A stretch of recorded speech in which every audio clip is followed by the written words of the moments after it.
I was thinking. So I had a thought as I was taking a shower today, and a line crossed my brain, and I kind of wanted to talk about it. And sure enough, I was looking through some of my stuff that was being sent to me on my suggested feed, and I saw this video by the Black Conservative Perspective. I've seen some of their stuff, don't really agree with them on a lot, but because it is an opposing worldview, I'm going to use it as a launching point about what I want to talk about. So, uh, the tarot card for today is Justice, and I kind of felt like uh, that it is an interesting thing to talk about. I was going to talk about something else using the tarot card from yesterday, but you know, sometimes I kind of want to talk about the thing that's right off the top of my brain immediately before talking about the thing that might be a little bit more, how should we say, divisive. Well, then again, this topic is divisive, so whatever. Walgreens should be charged with first-degree corporate abandonment. Yes. It should be a crime the way they're treating our elders. Yes. It should be a crime the way they're treating our families.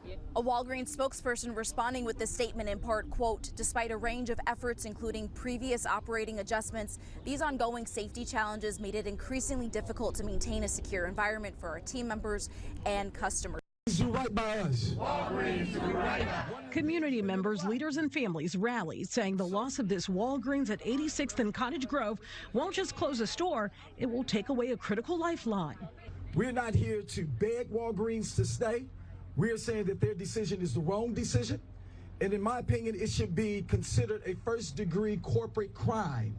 Yes. Because the amount of people that will be hurt by this, the amount of elders that will not have access to health care is evil. Walgreens says the store is closing due to safety concerns, including theft and violence. But residents say that doesn't match what they see day to day. The lie that they're telling us is it's a health or a loss prevention issue. When 12th and State Street had loss prevention, they redesigned. Again, this neighborhood is not broke. The nearest pharmacy will soon be more than a mile. Boy, boy, boy, boy, boy. Okay, so I wanted that to play for a little bit just to kind of show what the preceding incident is going to be. Um, so I've been thinking about this a lot when talking about like communist principles. And that is like because I am on the incredibly far left, like even farther than like most people want to even like think about, like I get to the point where you can't really have too big of societies. Like we're talking about like small like 8 to 9 family communes that operate like semi-autonomously. We're not talking about like the size of like we're not talking about Mother Russia here, you know. So I kind of view burglary, shoplifting, and any forms of larceny with a little bit different of a perspective than most. Even more than like some people, because let me just put this into perspective. So this is a clip of Hasan Piker talking about retail theft. This is from Legal Mindset. We're not going to worry about like Legal Mindset's like opinion on this because we just need to see this clip of Hasan on this. One thing that might even help your ethical dilemma is the fact that the automated process that they design, these companies know will increase shrink, right? So it's actually factored in. The lemons that you stole are factored into the bottom line of these mega corporations, regardless, and they still end up having increased profit margins because they no longer have to pay the cashiers that they. And this is categorically not true. For adding going to enough. The still used to hire as opposed to this automated system, knowing full well that people are still going to be able to still steal a lot more efficiently, as a matter of fact, through the automated process. Totally. Well, I'll also And that's not the only thing. For example, there can also implement measures like RFID, et cetera, to stop that. There's plenty of ways to stop that. For example, the corporation can justify hiring one security guard, two security guards, right, instead of X amount of cashiers. There's ways to stop this. So his plan here, his thought process doesn't really break down in terms of even corporate logic inside a corporation. But what goes so wantonly from your neighbor? checkout. But what about the argument that if everyone just starts stealing wantonly from these self-checkout machines, Whole Foods will eventually raise the prices? Not just, once again, not just raise the prices, they will actually shut down the store. Target did this in 2003, once again, with 9 stores they shut down in San Francisco, New York, Portland, Seattle. So it's not just they're going to raise the prices, they're going to shut down the stores. And the stores are going to shut down are going to be in the areas with the poorest of people, with the people that maybe are committing these thefts, or areas that are very high in crime. So you're going to end up with areas that do not have stores, that literally do not have places for people to go to buy things, because those stores have just said, hey, we're just going to pull out of that area and not serve that area. So in the end, this ends up hurting stores in places that are the most vulnerable. And of course, the stores that are in Hasan's neighborhood, the wealthy neighborhoods of LA, those aren't going to shut down, right? That's not going to hurt him. So he really doesn't care. He just is putting this out there for a political talking point. Yeah, chaos, full chaos. Let's go. I mean, look, And that's what I kind of wanted to get across is I was jumping around the video a bit because I was trying to get this whole section. But like the thing that is really fascinating about like like ultra authoritarian people like Hasan is that they view power as the tool. They don't think about the ramifications of using that tool. In a more of like ecological sense. Imagine you are talking with someone and they don't realize that there is a problem with fishing with dynamite. And it's like, well, sure, you're going to, kill the fish that you're like wanting to get to, and you're just doing it to like uh to like hurt the fish because you're not really trying to get it for food. But the thing that happens is that the concussive blast doesn't just hit the one fish, it hits every other fish in the entire lake, you know? And maybe sometimes that's what you're actually looking for. You're more using that to scatter the fish away, like knocking it out. But then you're also have to think about like the ecological problems with having all these fish now suddenly like being impaired effectively. Like it's this like weird problem that I don't see people bring up a lot. When you mess with the ecology of something, it fundamentally changes a lot a lot of what you get out of a system. You know, if you rob from a Walgreens, the Walgreens will go away. Why? Is because much like a tree, you've taken too many seeds away from it, so when it starts to wilt, there isn't anything to replace the tree. Not sure if I not sure if I said that correctly in English, but whatever. Let's go back to the video that we're actually talking about here. So, you got to follow up on our coverage of the Walgreens in Chicago that is shutting down due to crime and shoplifting. Now, last time we talked about this story, the black residents of that neighborhood, including an alderman, somebody who is in charge of making decisions, was straight up demanding that the executives responsible for closing down the Walgreens be. Again, the reason why I disagree with him a lot is that literally showed a clip saying, I'm not asking them to stay. I'm telling them that they're making a foolish decision, which I can understand. Like, a lot of more socialist leaning countries, especially like Canada and Germany, have more of reduced price items that are specifically designed for people who are underprivileged that can go out, get those items for a lower cost, lower quality, but it's something and it's substantive. But if you want something that is more luxury, like a brand name item, you're gonna need to go out of your way to buy it at an even higher marked up price because they have to set a limit. So when this alderman basically says we want this Walgreens to act like a Canadian supermarket, once again we have a situation from someone on the libertarian left who just want a problem to be solved instantly instead of thinking about the ramifications that come from immediately switching tracks. Charged, right? Criminally charged for closing down the store. And now you have the executives responding. They hosted a town hall because this is now going viral. This is a national news story. They are hosting a town hall in Chicago where they're going to drop receipts on why is it that they closed the store, because the black residents did not believe that crime was that bad, right? They didn't believe that Walgreens was actually losing money due to all of the shoplifting. So without further ado, let's go ahead and get into it. Walgreens is revealing some of the specific financial problems that prompted it to close a longtime location on Chicago's South Side.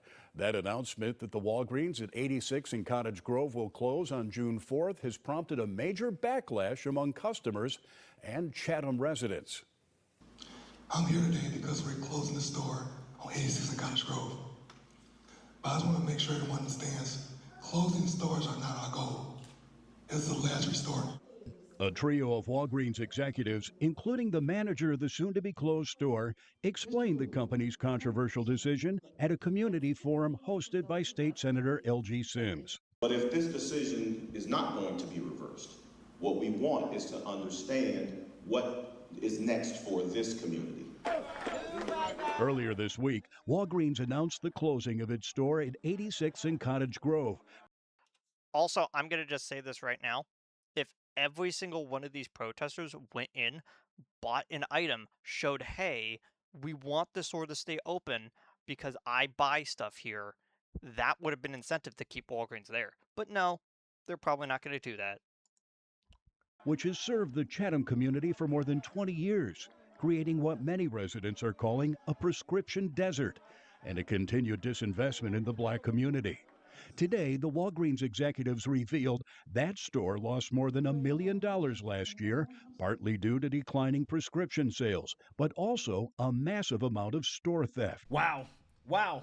Wow. Incredible. They've lost $1 million over the past year. So they're losing $1 million a year, and the woke black activists believe that they should just stay open into perpetuity, right? Losing $1 million a year. No, you got to stay open. Now, I'm not entirely sure where these black activists believe that money comes from, right? That they just can't fork up $1 million a year to keep this store open. That when you lose that amount of money, that is very costly. That's not sustainable, right? You have to shut down when you lose that amount of money.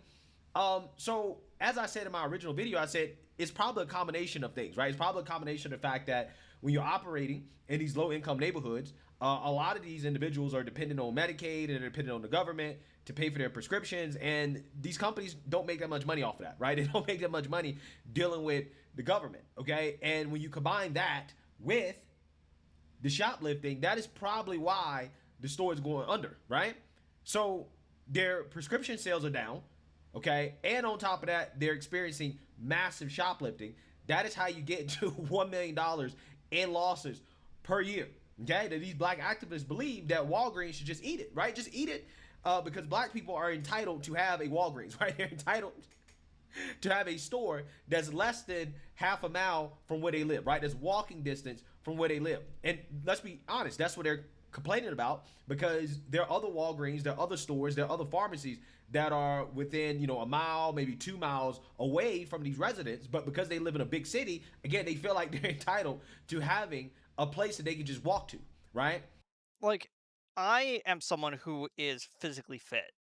I go on like 5 mile walks every single day to keep my cardio up, and that's before going to work. In which I have to stand around, run around, and do a bunch of stuff. Eventually getting in my like six. I want to say about like I average about like 7 miles a day technically when it comes to all my walking around. Uh, and so like I could totally understand me having to walk halfway across the town to get something at a different store. But I completely understand like someone who's elderly who can barely cross the street and might sometimes have a like really bad problem with like their energy levels, you know? It's like they're not able to actually like walk or even even assisted drive go over to somewhere because they might just not have the energy to do that. Like I completely understand like this sort of like perspective that they have, but you know, then it calls into account of like, is there no one to help these people? And you know, sadly, oftentimes there isn't, and that's why it just kind of like makes me sad that there's no good answer for stuff like this. Is that like I see the problem on one side, I see the problem on the other side, and I sit there and goes, well, we have a problem, and there is no good answer. And to be honest, it's one of the biggest problems um with the overarching like spot that I am in on the political compass is that I kind of have to rely on people having my same sort of mentality when talking to them. When coming up with like solutions for this is that a lot of more left-leaning ideals kind of rely on people being on the same page a lot of the times. And a lot of right-leaning ideals are coming off of the idea that we are not on the same page, and I am about to make it very obvious that I am either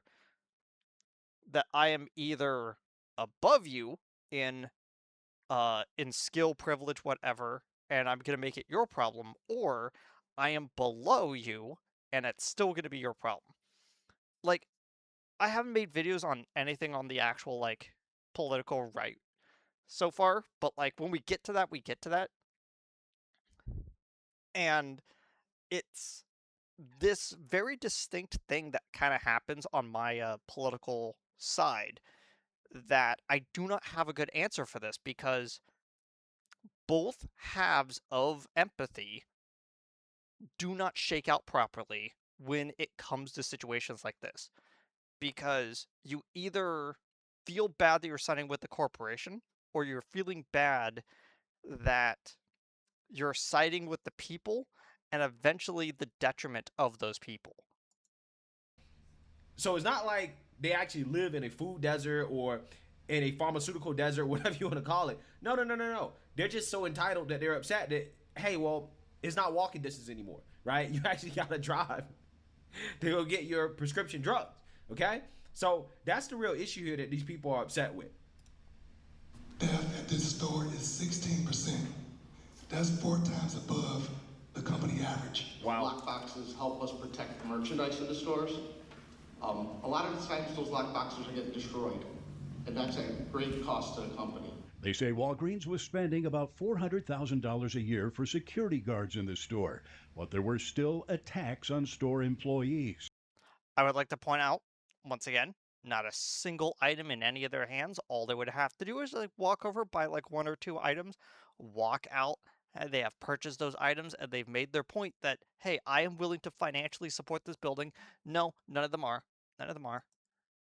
We had people jump because they just want to be heard, not actually fix a problem. Because we do sell liquor behind the counter. Wow.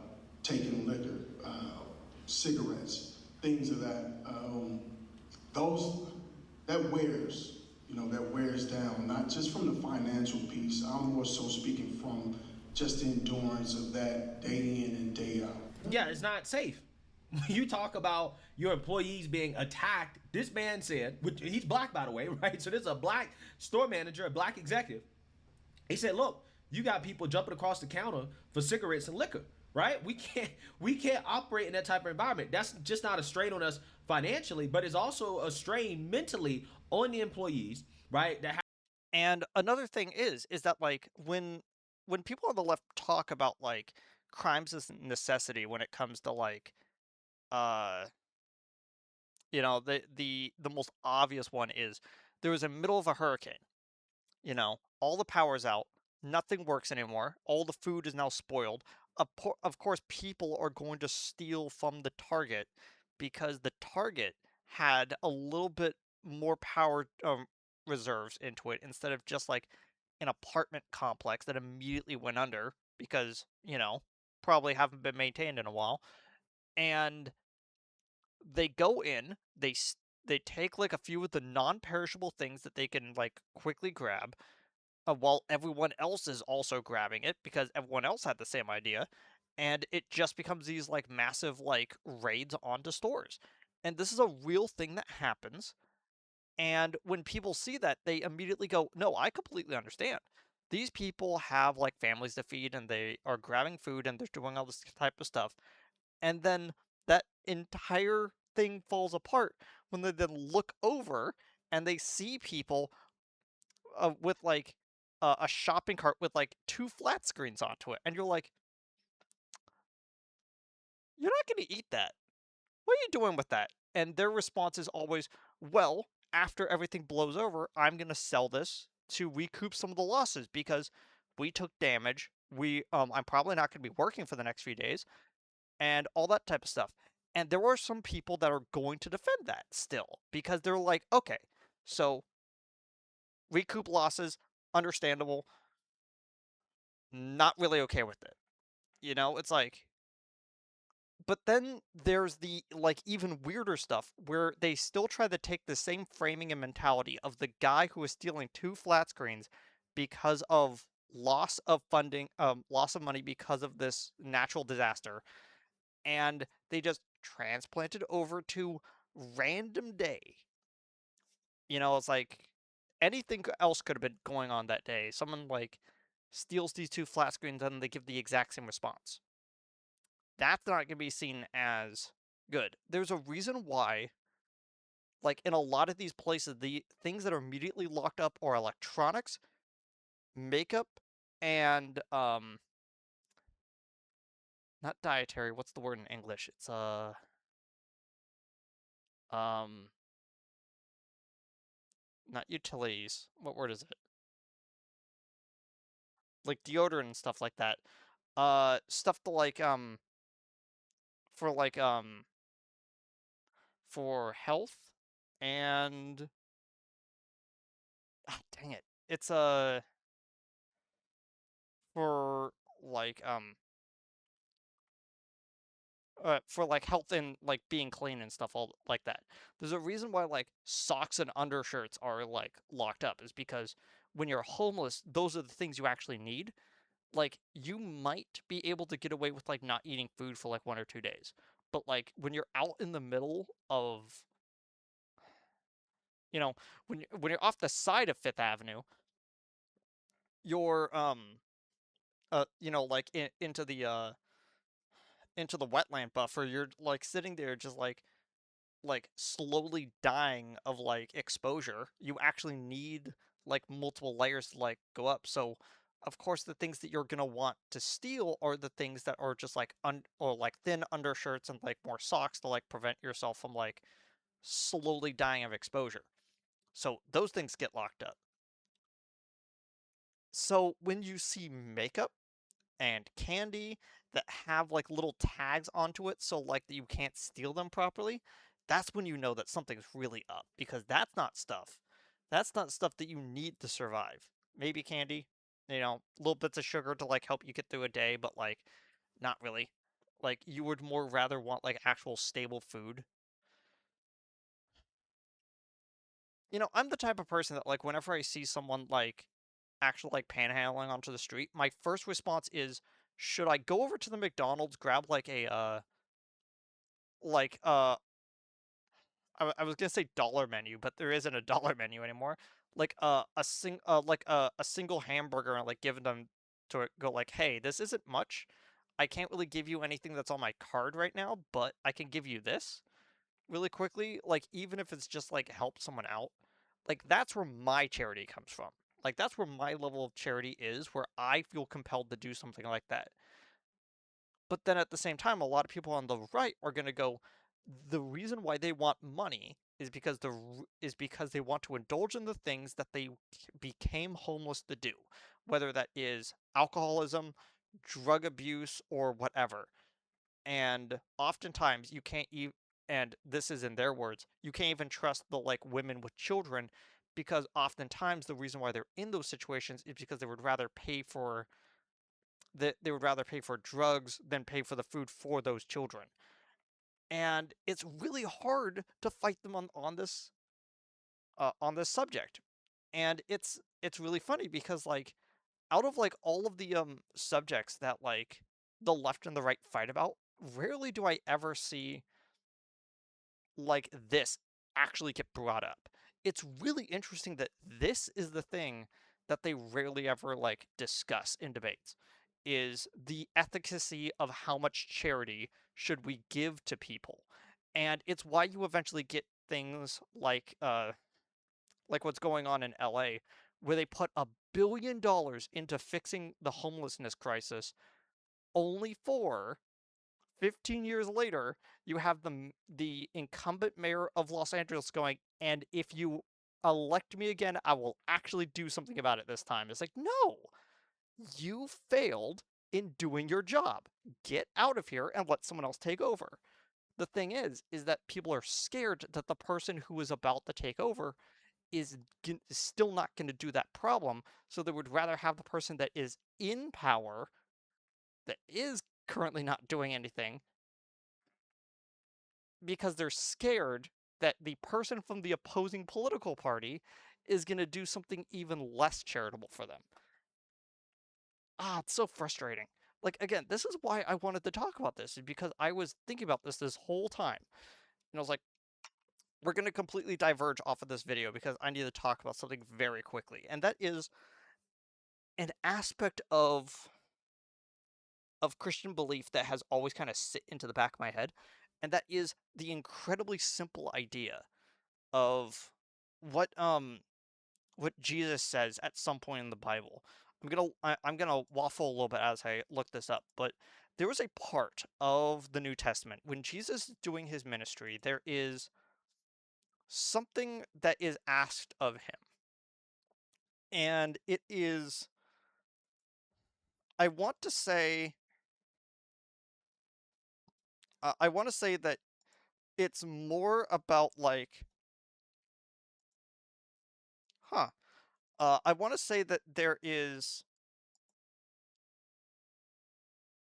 Ooh, I had it. I had it bookmarked. Thank you, past me. Okay, let me just pull this up. So,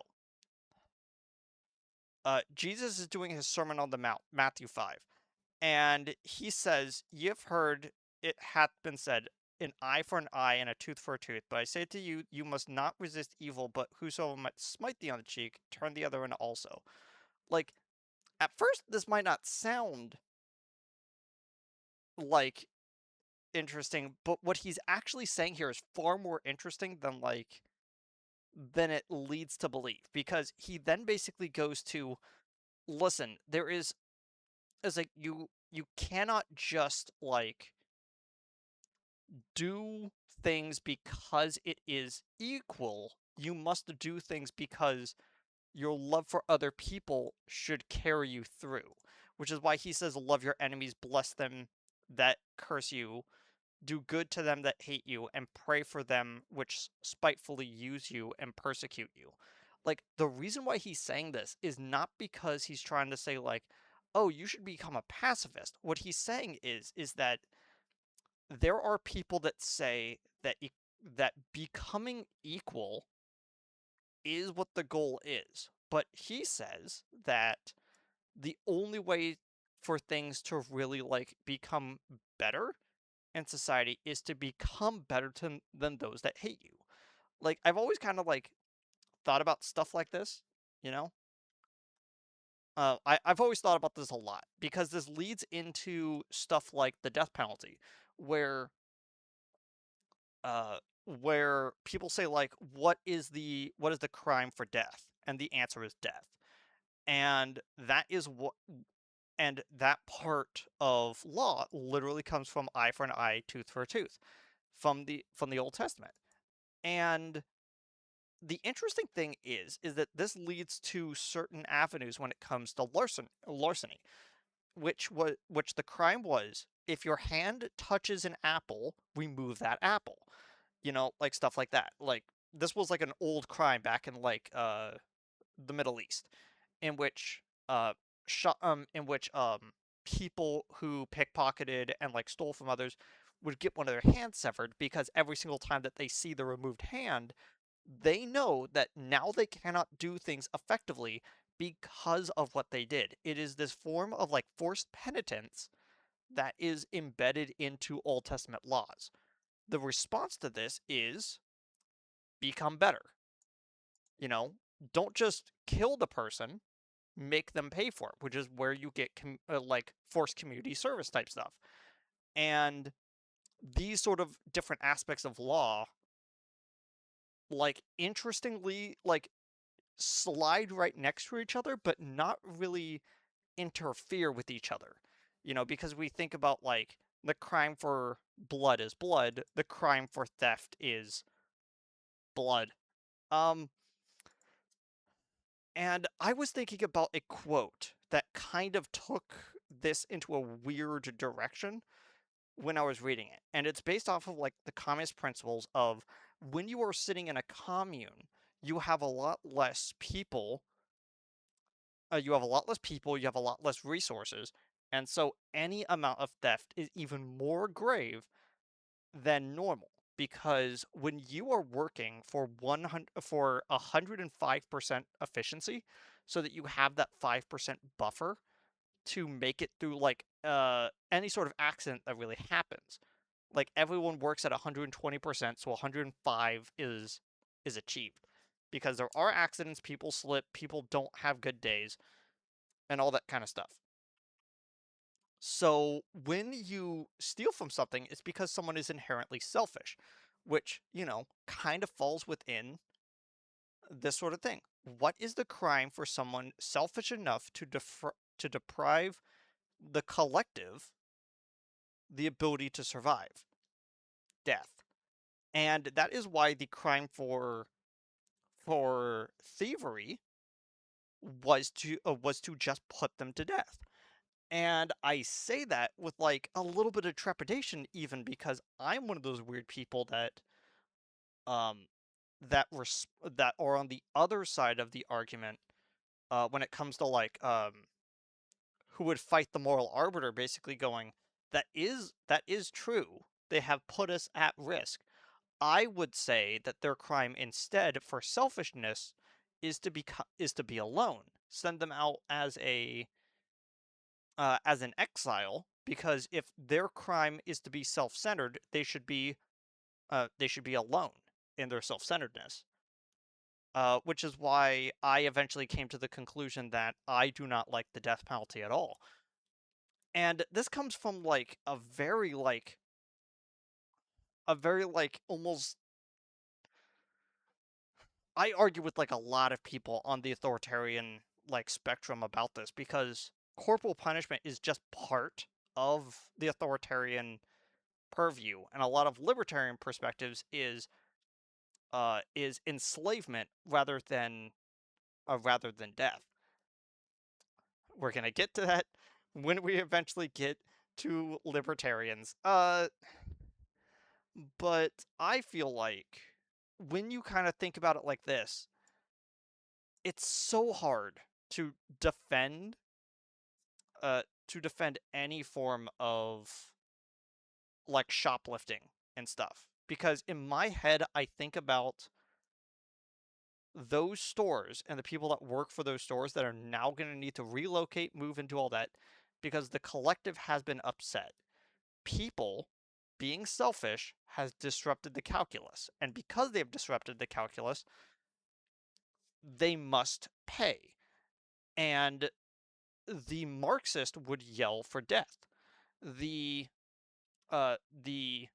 libertarians would call for forced labor.